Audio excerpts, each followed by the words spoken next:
الفاتحة إلى حضرة حبيبنا وشفيعنا وقرة أعيننا ومولانا محمد صلى الله عليه وسلم وعلى آله وأصحابه وأزواجه وذرياته وأهل بيت أجمعين ثم إلى أرواح والدينا ولآبائنا لأمهاتنا ولأجدادنا لجداتنا لإخواننا لأخواتنا ولقرباتنا لمن له حق علينا ولجميع المؤمنين والمؤمنات والمسلمين والمسلمات الأحياء منهم والأموات وخصوصا إلى روح مؤلف هذا الكتاب شيخ عبد الوهاب الشعراني بأن الله ينفعنا به وبعلومه في الدارين. الفاتحة. أعوذ بالله من الشيطان الرجيم. بسم الله الرحمن الرحيم. الحمد لله رب العالمين الرحمن الرحيم مالك يوم الدين إياك نعبد وإياك نستعين اهدنا الصراط المستقيم صراط الذين أنعمت عليهم غير المغضوب عليهم ولا الضالين. آمين. بسم الله الرحمن الرحيم. الحمد لله رب العالمين. اللهم صل وسلم على سيدنا محمد الفاتح لما أغلق والخاتم لما سبق ناصر الحق بالحق والهادي إلى صراطك المستقيم وعلى آله وأصحابه حق قدره ومقداره العظيم. سبحانك لا علم لنا إلا ما علمتنا إنك أنت العليم الحكيم ولا حول ولا قوة إلا بالله العلي العظيم. رب اشرح لي صدري ويسر لي أمري واحلل عقدة من لساني yafqahu qawli amma ba'd. Pada kesempatan pertemuan sebelumnya kita sudah membahas tentang rahmat Allah diturunkan kepada hamba-Nya yang beriman apabila orang yang beriman itu dimasukkan ke dalam kuburannya. Pada kesempatan pertemuan malam ini kita akan melanjutkan bahasan kita. Qala al-musannif rahimahullahu ta'ala babu mata yartafi'u malakul mauti alaihi salam. Bab artinya pembahasan, mata artinya kapan, yartafi'u naik, malakul mauti malaikat kematian alaihi salam. Pembahasan kita pada malam ini terkait dengan kapan malaikat kematian atau malaikat Israel alaihi salam itu naik. Artinya turun ke bumi mencabut ruh orang yang telah sampai batasan umurnya, lalu kemudian naik membawa ruh tersebut. Di sini ada satu riwayat, yang riwayat ini diriwayatkan oleh Abu Nuaim. Rawa Abu Nuaimin an Jabirin radhiyallahu anhu marfu'an. Abu Nuaim meriwayatkan dari sahabat Nabi yang bernama Jabir bin Abdullah, dan Jabir bin Abdullah ini adalah salah satu dari 7 sahabat Nabi yang banyak meriwayatkan hadis. Dan hadisnya ini adalah marfu'an, hadis marfu'. Hadis marfu' itu hadis yang sampai kepada Rasulullah. Apa kata Nabi? Inna bna Adam. Inna artinya sesungguhnya. Ibna anak. Adam anak cucu Adam. Sesungguhnya anak cucu Adam itu kata Nabi lafi ghaflatin. La-nya ini lam taukid yang artinya sungguh. Fi artinya dalam. Ghaflatin artinya lalai. Ghafilin itu orang yang lalai. Lalai terhadap apa? Amma khalaqahullahu lahu.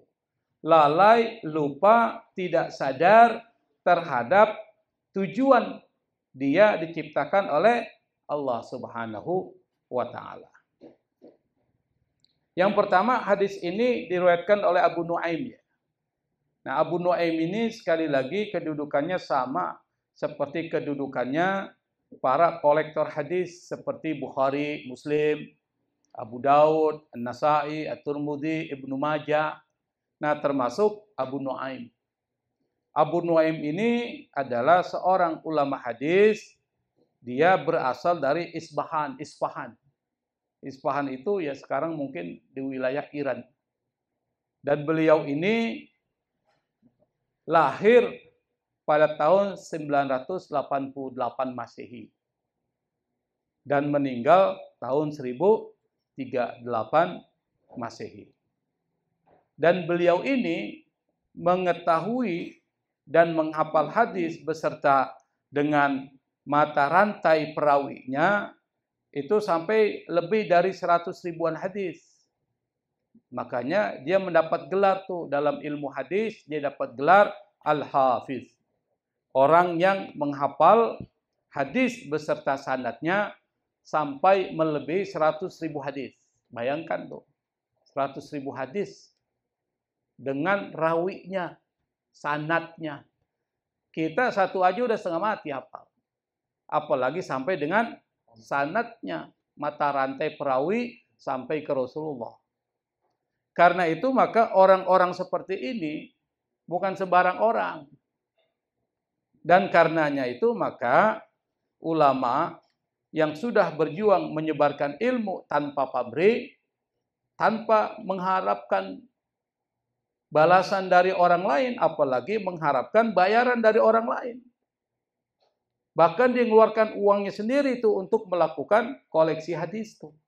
Nah, diantaranya adalah Abu Nuaim. Dan beliau termasuk orang yang dikatakan sebagai min awliyaillah. Termasuk wali dari wali Allah. Karena itu maka banyak karomahnya yang diceritakan oleh ulama, terutama Az-Zahabi. Dia menceritakan tentang Abu Nuaim. Apa karomah beliau? Salah satunya adalah satu ketika di satu malam lampu di rumahnya padam. Enggak ada lampu sama sekali, pelitanya padam. Orang-orang sulit melihat sekitarnya kalau gelap. Tapi Abu Nuaim yang saat itu sedang menulis dan sedang membaca, dia tetap aja terus menulis dan membaca. Seakan-akan tidak ada gelap tuh. Sehingga orang pada bingung, ditanya, gambar ini sampai ke sudut-sudutnya terang benderang nih. Kok bisa? Yang lain pada mati. Nah, ini adalah tanda dari kewalian Abu Nuaim. Karomah, kemuliaan. Maka para wali itu dapat karomah, kemuliaan. Karena dicintai oleh Allah. Hadis yang saya sebutkan tadi terkait dengan koleksi hadis Abu Nuaim, dikatakan oleh Rasulullah, manusia itu sungguh tidak sadar, sungguh lalai, sungguh lupa terhadap tujuan dia diciptakan Allah Subhanahu wa taala. Apa tujuan penciptaan manusia? Apa tujuannya? Itu ibadah. Wa ma khalaqtul jinna wal insa illa liya'budun. Itu tujuan kita diciptakan itu. Tidaklah aku ciptakan jin dan manusia kecuali untuk ibadah. Maka semua aktivitas jadikan ibadah. Bekerja jadikan ibadah. Anda berada dimanapun jadikan itu tujuannya adalah karena Allah. Itu namanya ibadah. Tapi ibadah itu ada dua. Ada mahdhah, ghairu mahdhah. Ibadah yang murni seperti sholat, puasa, dan seterusnya. Ada ibadah yang ghairu mahdhah. Maksudnya apa? Ibadah yang tidak murni. Tapi apapun kebaikan yang dia lakukan, kalau tujuannya adalah karena Allah, mencari keridhaan Allah, maka dia dianggap ibadah, dapat pahala. Bekerja pun dapat pahala. Membersihkan jalan, kalau tujuannya adalah karena Allah, dapat pahala. Makanya niat disetting. Kalau kita ingin melakukan sesuatu, niatkan itu karena Allah. Termasuk pengajian, termasuk hal-hal kebaikan yang lain, niatkan itu karena Allah. Kenapa manusia itu sering lupa? Karena dunia. Dunia itu seperti lapangan hijau penuh dengan bunga-bunga, orang tertarik tuh. Makanya di dalam Al-Quran diingatin, innamal hayatud dunya la'ibun walahun. Diingatin sama Allah. Dunia itu seperti permainan. Jangan Anda terus bermain di dunia. Waktu-waktu berhenti. Kalau berhenti mati maksudnya. Makanya mumpung masih ada di permainan itu, ingat. Anda akan mati. Yang membuat manusia itu lupa bahwa tujuan mereka diciptakan untuk ibadah karena dunia yang dikejar tuh. Hubbud dunya wa karahiyatul maut. Orang kalau udah cinta dunia, apa aja dilakukan. Yang haram dia tabrak. Yang penting memuaskan dia dikejar. Meskipun itu melanggar aturan-aturan syariat. Itu orang kalau sudah hubbud dunya. Dan ini bisa dilihat dari apa yang terjadi pada elit politik kita. Dunia yang dikejar. Apa dunia? Jabatan, tahta, harta. Itu dunia tuh. Itu dikejar tuh. Orang ngejar harta. Sampai lupa tidur. Malam dia masih cari duit. Kan gila itu. Orang mencari jabatan. Sampai melegalkan yang haram. Misalnya apa? Ijazah palsu, dipalsukan, macam-macam lah. Yang penting dia dapat kekuasaan itu. Banyak tuh. Yang kedua yang bikin kita lupa hawa nafsu. Makanya dalam Al-Quran dikatakan tuh, inna nafsa la'amaratun bisu. Nafsu itu kalau tidak dikontrol itu bisa membuat Anda melakukan kejahatan. Makanya banyak syariat diturunkan untuk mengendalikan hawa nafsu. Itu dua hal yang membuat kita lupa tuh kepada tujuan awal penciptaan kita. Maka diingatkan oleh Nabi. Kata Nabi melanjutkan hadisnya, innalahu ta'ala idza arada khalqa abdin qala lil malak. Sesungguhnya Allah Subhanahu wa taala apabila ingin menciptakan hambanya, qala dia berkata kepada siapa? Lil malak, kepada malaikat. Apa kata Allah kepada malaikat ketika Allah hendak menciptakan manusia? Uktub rizqahu. Tulis rizkinya. Jadi rizki kita ini udah diatur Allah, nggak ketukar. Makanya nggak usah mengambil rizki orang. Apalagi rebutan rizki. Misalnya lapaknya diambil dia, itu bisa dipikirin itu. Kalau berdagang meskipun sama ini, kalau memang rezekinya dia nggak kemana-mana. Itu udah diatur. Tapi karena iman kita kurang kuat, kita nggak begitu percaya itu. Akhirnya apa? Saingan kita jatuhkan. Saingan kita fitnah. Saingan kita santet tuh. Sampai seperti itu. Santet tuh. Apalagi kalau di Banyuwangi, santet dah. Hah? Dukun bicara itu. Padahal itu semua rezeki udah diatur Allah. Jadi nggak usah iri dengan Haji Poji yang punya toko bangunan. Nggak usah iri dengan Haji Awang yang kontrakannya bejibun. Nggak usah iri dengan Haji Babai. Setiap minggu sibuk dia. Orang pada liburan dia sibuk kerja. Jadi nggak usah iri. Makanya iri hati dan dengki itu nggak penting tuh dalam kaitan dengan rezeki udah ditentukan Allah. Kata Allah kepada malaikat, wa atharahu, amal perbuatannya tulis. Dia punya profesi apa nanti itu, Allah udah tetapin tuh. Misalnya kerjanya sebagai guru, Allah udah tetapin. Nggak usah terlalu dipikirin. Dia kerjanya sebagai tukang kebun, itu Allah sudah ciptakan pekerjaan itu. Wa ajalahu, umurnya udah diciptakan, tulis. Dia umurnya sampai tahun berapa tahun dia hidup di dunia. Tulis tuh. Ajal. Maka ajal disebut adalah durasi hidup. Ketentuan. Batas akhir. Wasyaqiyan au sa'idan. Tulis juga. Dia termasuk orang yang syaqi, celaka. Atau orang yang sa'id, bahagia. Dan ingat, semua itu diciptakan Allah. Kita tinggal milih. Ente mau milih yang mana? Makanya di dalam ilmu tauhid itu takdir nggak bisa diubah ketentuannya. Cuma kita hanya berikhtiar. Manusia diberikan yang disebut dengan kasab usaha. Jangan bilang, anda udah begini, takdir Allah. Enggak. Takdir Allah sekarang itu bisa berubah kalau ente ubah. Nah, pada saat ketika ente ubah mau menjadi orang baik, takdir Allah baik. Itu maksudnya. Jangan kita menjadikan takdir itu kambing hitam. Anda udah miskin, nggak usahlah kerja. Udah takdir Allah, itu keliru memahaminya. Miskin dan kaya itu diciptakan Allah. Tapi untuk menjadi miskin dan menjadi kaya, itu Anda yang ciptain. Anda yang tentukan, gitu loh maksudnya. Nanti ketika Anda berusaha, lalu kemudian tidak mencapai juga, pasrah tawakal sama Allah.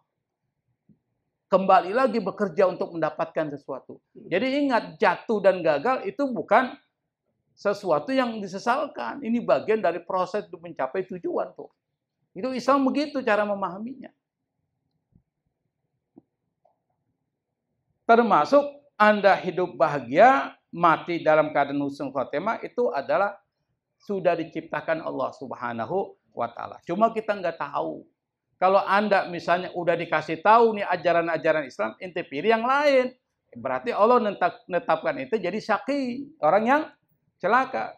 Tapi kalau kita udah tahu nih ajaran-ajaran yang bisa membawa kepada surga, kita ikuti. Berarti Allah tetapkan ente sebagai sa'id. Itu maksudnya. Ngerti, Mam? Mam bengong aja tadi saya lihat. Ngerti ya? Ngantuk dia. Lagi nunggu orderan dia.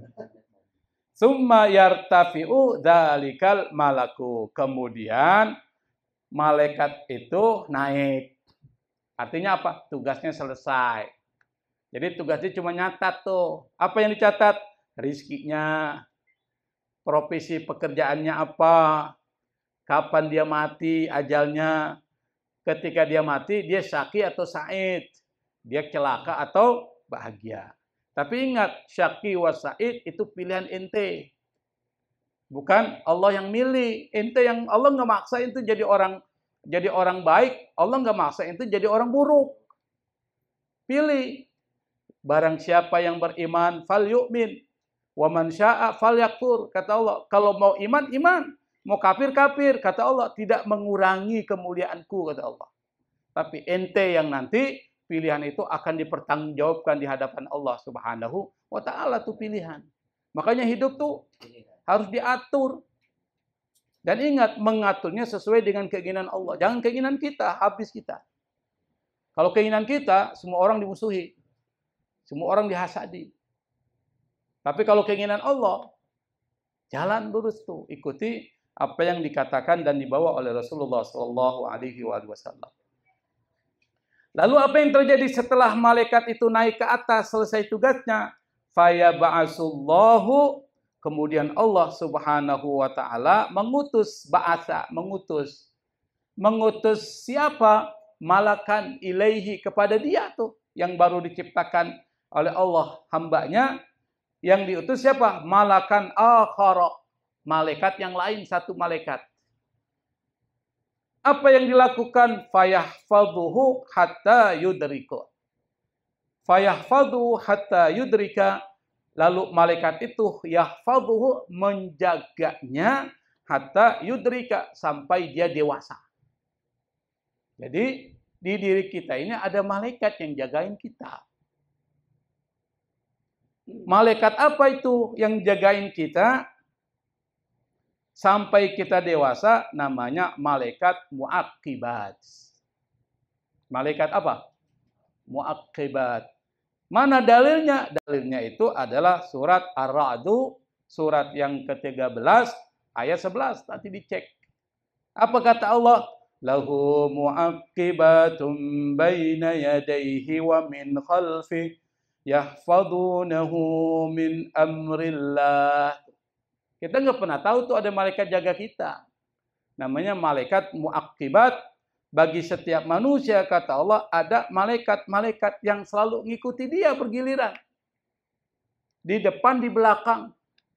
Apa yang dilakukan? Mereka itu menjaganya atas perintah Allah Subhanahu wa Ta'ala. Malaikat yang kedua yang Allah kirimkan kepada kita nih, dari semenjak dilahirkan sampai dewasa sampai meninggal, itu tugasnya adalah menjaga manusia, melindungi manusia dari bahaya dan kecelakaan atas izin Allah hingga takdir ajal tiba.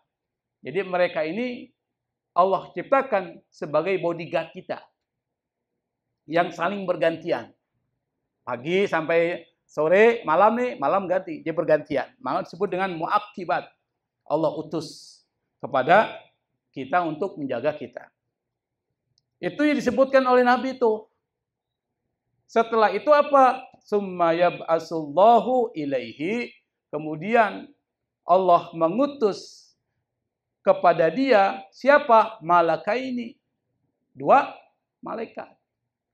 Malaikat seperti apa? Katibaini, yang mencatatnya. Siapa malaikat yang mencatat? Siapa? Raqib atid. Kiraman katibin, dia mencatat apa yang kita lakukan. Raqib dan atid. Kalau yang baik dicatat baik. Kalau kita berniat melakukan kebaikan udah dicatat tuh niat itu. Tapi kalau kita niat melakukan kejahatan belum dicatat sampai kejahatan itu dilakukan. Itu kasih sayangnya Allah seperti itu. Kita mau mencuri nih, niat. Besok nih kalau orang itu pergi gue curi nih. Tapi nggak jadi, nggak dicatat oleh Allah. Tapi saya niat mau pergi haji. Tapi nggak dapat duit juga. Nggak dicatat oleh Allah. Makanya selalu niatin kebaikan. Tapi jangan niat mulu. Haji niat mulu nggak jadi-jadi. Nabungnya kagak. Kalau niat nyetor gitu maksudnya. Ngumpulin dikit-dikit. Kalau ngumpulin dikit-dikit kan insya Allah bisa tercapai itu. Apa yang dilakukan oleh 2 malaikat ini? Yaktubani, mereka keduanya menulis hasanati, kebaikan-kebaikan orang itu, wasayyiatihi, dan keburukan-keburukan orang itu, hatta sampai idza jaa malakul mauti, sampai apabila datang malaikat maut, liyaqbida ruhahu, untuk mencabut ruhnya, kana ma'hu, maka yang menjaga itu tetap bersama dia, hatta yadkhula hufratahu, sampai dia masuk ke dalam kuburannya, wa turaddur ruhu, dan ruhnya dikembalikan ila jasadi, kepada jasadnya, summa yartafi'u malakul maut, kemudian malaikat maut pun selesai tugasnya. Kenapa selesai tugasnya? Karena orang itu udah meninggal. Udah selesai tugas malaikat maut, dia naik lagi ke atas. Summa ja'ahu malakal qabri, kemudian datang kepada dia apa? Malakal qabri, 2 malaikat kubur. Siapa itu? Munkar Nakir. Itu tahapannya tuh. Kedua malaikat kubur ini apa yang lakukan? Famtahanahu. Mereka ini keduanya mengetes, imtihan. Famtahanahu, maka muncullah kata imtihan, ujian. Mengetes apa? Ya mengetes tentang siapa Tuhannya, siapa nabinya, agamanya apa, dan seterusnya. Seperti yang sudah kita bahas sebelumnya. Setelah mereka keduanya menguji orang itu, summa yartafi'ani, keduanya pun selesai tugasnya, naik ke atas. Yartafi. Titik tuh.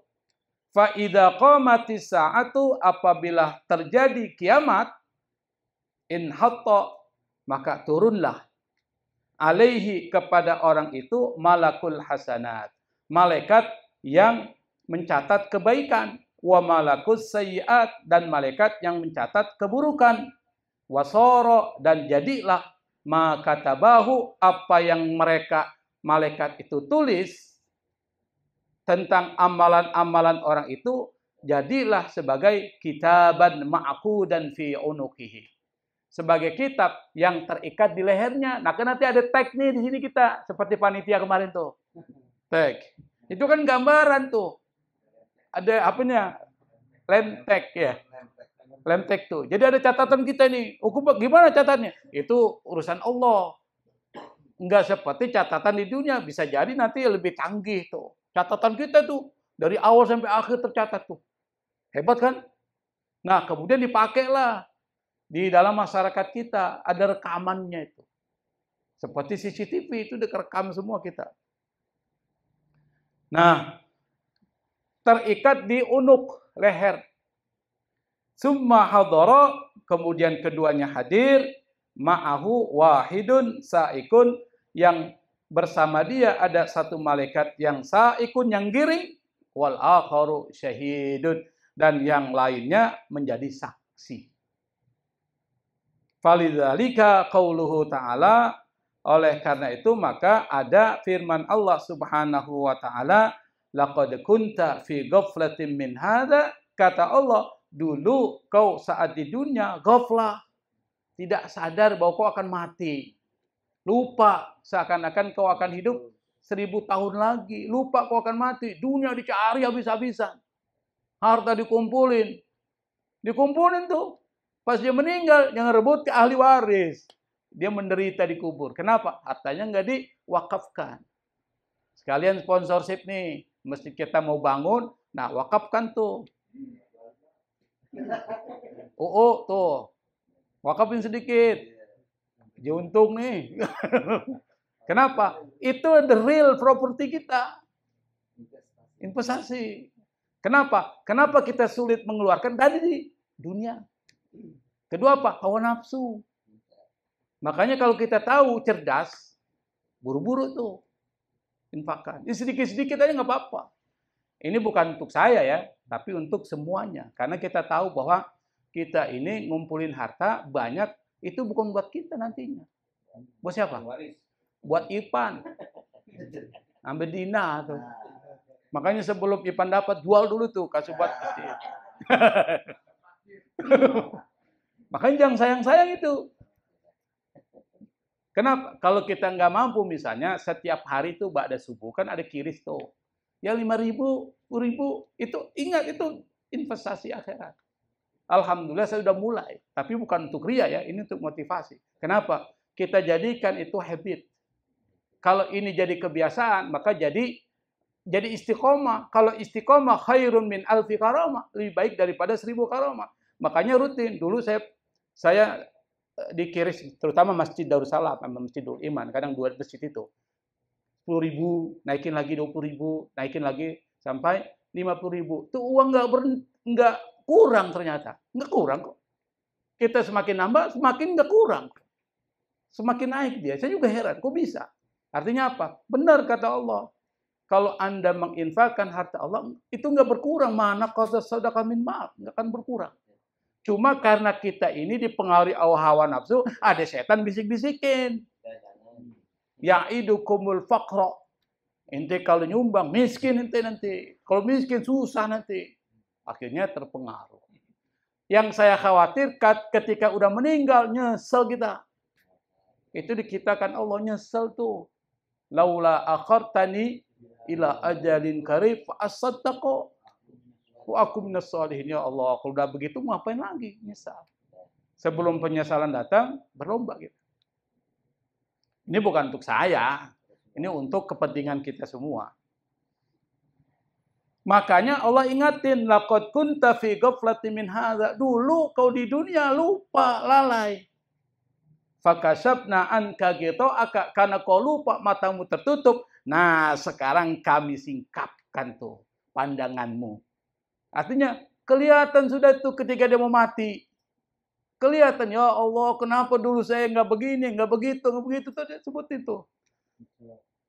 Fabasarukal yauma hadid, kata Allah, pandanganmu saat itu tajam banget. Kenapa? Karena Allah singkap tuh, Allah buka, kelihatan, nyesel dia tuh. Tapi karena udah batasan umurnya berlaku, penyesalan nggak penting lagi, menyesal. Makanya pentingnya ngaji itu begitu, supaya kita ingat tuh. Ya, kalau namanya orang kan sering lupa karena dunia bikin kita lupa, hawa nafsu bikin kita lupa, setan bikin lupa. Tapi kalau ngaji, ingat lagi. Itu pentingnya ngaji. Ini adalah dalam surat Qaf ayat 22, nanti dicek tuh. Surat Qaf ayat 22 dicari tuh. Pentingnya ayat ini nih. Jarang kita baca. Wa fil hadisi, di dalam hadis itu ada perkataan Rasulullah, anna Rasulullah sallallahu alaihi wasallam qol fi qoulihi ta'ala, Rasul mengomentari firman Allah Subhanahu wa taala. Apa firman Allah? Latarkabunna tabaqan an tabaq. Kita jarang baca ini surat Al-Insyiqaq nih. Para imam jarang, padahal butuh juga tuh. Idas sama'u syaqqat wa azinat li rabbiha wa uqqat wa idal ardu muddat wa alqat ma fiha wa takhallat wa adzinat li rabbiha wa huqqat. Nah, ada ini nih. Di sini ada disebut latar kabunna tabaqan an tabaq. Kamu nanti akan melalui tahapan demi tahapan tuh. Maksudnya apa tahapan demi tahapan? Anda ketika hidup di dunia itu akan mengalami fase-fase kehidupan. Dari dilahirkan sampai besar, sampai kemudian dimatikan sakaratul maut, kemudian dimatikan masuk ke alam barzah, sampai kemudian dibangkitkan masuk ke alam akhirat. Itu yang disebut dengan latarkabunna tabaqan an tabaq. Surat Al-Insyiqaq ayat 19. Halan ba'da hal. Dari satu keadaan ke keadaan berikutnya. Summa qala, kemudian Rasulullah bersabda, inna quddamakum amron aziman. Sesungguhnya di hadapan kalian ada satu peristiwa yang sangat besar. Apa peristiwa yang sangat besar itu? Adalah kiamat. Di situ pertanggungjawaban dimulai. Persaksian dilakukan. Dulu kalian lupa. Udah diingatin oleh Allah, diutus para nabi dan rasul. Dari Nabi Adam sampai Nabi Muhammad. Kemudian turunkan kitab-kitab suci untuk mengajarkan kalian menjadi orang yang lebih baik. Kalian lupa tuh, kata Allah. Nah, sekarang hari kiamat. Amron aziman fasta'inu billahil azima fihi. Fasta'inu billahil azimi fihi. Maka mintalah pertolongan kepada Allah subhanahu wa ta'ala fi amrin azim, dalam persoalan yang besar ini. Jadi kalau kita lihat dari penjelasan yang disampaikan oleh penulis kitab ini, bahwa semua catatan amal itu nanti akan hadir sebagai bukti kita. Kita ini hadir di sini, kebaikan itu nanti akan ada catatannya. Dan seluruh catatan amal ditulis oleh Raqib dan Atid selama kita hidup di dunia, dan nanti catatan itu diletakkan di sini tuh. Nanti kemudian semuanya bersaksi kepada Allah Subhanahu wa taala kecuali mulutnya. Al-yauma nakhtimu ala afwahihim wa tukallimuna aydihim wa tashhadu arjuluhum bima kanu yaksibun. Hari akhirat nanti kami tutup tuh afwahihim, mulut mereka. Kenapa? Mulut suka bohong, mulut suka dusta. Tapi yang nggak akan bohong anggota badan. Dia menyaksikan. Apa yang bicara? Wa tukallimuna aydihim, tangan ngomong. Berarti kalau tangan ngomong, dia merekam dong perbuatan kita. Nah, sekarang ini perbuatan kita direkam oleh tangan kita sendiri tuh. Masing-masing ngerekam. Gimana start memorinya? Gak usah ditanya. Allah yang punya memori di situ. Kita nggak tahu tuh. Karena harus ada memori tuh. Dari balik udah kerekam tuh. Kerekam amalan-amalan kita baik atau buruk tuh. Makanya disuruh istighfar kalau melakukan keburukan. Disuruh taubat. Lalu kemudian apa yang terjadi? Wa tashhadu arjulum. Kaki ini yang sering jalan ke tempat-tempat maksiat bersaksi. Ya Allah, nih kaki ini sering dibawa ke tempat klub-klub malam, tempat-tempat maksiat, tenabang. Apa sih tenabang dulu tuh namanya? Bongkaran. Sekarang udah nggak ada. Saya pernah lewat malam-malam tuh, masih ada orang jualan itu, jualan apa tuh? Kayak minuman, bir bintang. Atau apa sih yang biasa ada kayak kepala botak tuh? Kopi miring. Ya, anggur. Bukan whisky kemahalan. Anggur cap, apa tuh? Ya pokoknya itulah. Ini termasuk pelaku dulu. Sekarang udah taubat ya. Anggur obat. Ya, bukan? Istilahnya anggur obat. Cap orang tua ya. Pokoknya banyak botak jenggot. Saya sering lihat itu. Jualannya itu juga sama, nggak berubah. Nah, kalau semuanya bersaksi, ente mau ngapain sudah? Nggak bisa lagi berbohong. Kalau sekarang Jokowi bisa bohong, nanti pasti akhirat. Nggak bisa apa-apa. Makanya sebelum kita masuk ke alam barzah, persiapin. Sebelum kita masuk alam akhirat, amal kita dibenerin tuh. Niatnya karena siapa? Kalau orang udah bertobat, tetap pelaku yang lama masih kena. Ya gimana tuh? Kalau udah tobat kan dihapus dosanya. Oh, kalau Jokowi ini dosanya bukan dia hanya kepada Allah, tapi kepada masyarakat rakyat Indonesia. Nah, kalau rakyat Indonesia nggak mau maafin, kedua dia zalim tuh, ngambil harta-harta. Nah, kembaliin. Bukan cuma taubat. Jadi gini, taubat itu ada dua. Taubat terhadap hak Allah, misalnya ente nggak sholat nih, dosa sama Allah. Berarti qadha, bayar utang, Allah hapus. Tapi kalau dosanya sama orang, itu dua. Taubat kepada Allah, tidak akan melakukan kembali kezaliman, kembalikan barang yang pernah ente curi.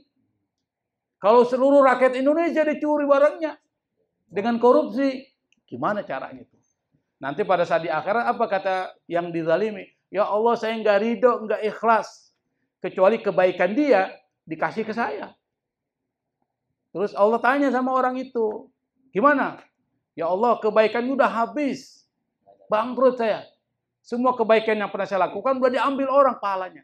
Apa yang terjadi? Ditanya sama Allah, sama orang yang dizalimi. Apa yang kau ingin lakukan? Dosa saya kasih ke dia. Dibalikin. Dosanya timpain ke dia. Bayangkan kalau 100 juta orang dizalimi. Dosanya ditimpa ke dia. Masya Allah, la haula wa la quwata illa billah. Bayangkan itu. Makanya jadi pemimpin itu hati-hati. Karena dosanya bukan dosa biasa ini. Ini dosanya seluruh bangsa Indonesia. Termasuk anggota DPR juga sama itu. Hati-hati. Jadi wakil rakyat. Nah, kita tutup dengan perkataan Imam Al-Qurtubi. Saya nggak perlu jelaskan secara detail, tapi kita perlu baca juga. Tabarukan. Qala Imam Al-Qurtubi radhiyallahu anhu, Imam Qurtubi yang nulis kitab Tazkirah yang diringkas oleh Abdul Wahab Sya'rani, ini yang nulis Al-Qurtubi. Radhiyallahu anhu berkata beliau, wajadna ala qabril amiri Abi Amir bin Syahid, kami mendapati di kuburannya gubernur yang bernama Abu Amir bin Syahid, maktuban kuburan itu tertulis syair. Waqad dufina, dan kuburan ini atau orang ini Abu Amir bin Syahid dikuburkan bijambi qabri sahibihi, dekat dengan kubur temannya. Siapa? Al-Wazir Abi Marwan, yaitu Menteri Abu Marwan fil Bustani. Nama kuburannya Al-Bustani. Alladzi kana, yang keduanya ini yajtami'ani fi, dikuburkan bersama-sama di kuburan itu, litanazzuhi, untuk diziarahi. Apa tulisannya? Nah, ini ada syairnya. Ya sahibi kum faqad atalna, wahai temanku, bangunlah. Kita ini sudah terlalu lama istirahat. Atalna, tawil, kata tawil itu. Anahnu tulul madah hujudu. Apakah kami sepanjang waktu itu tidak tidur, hujud, maka muncul kata tahajud. Wa minal laili fatahajjad bi. Sebagian malam bangun.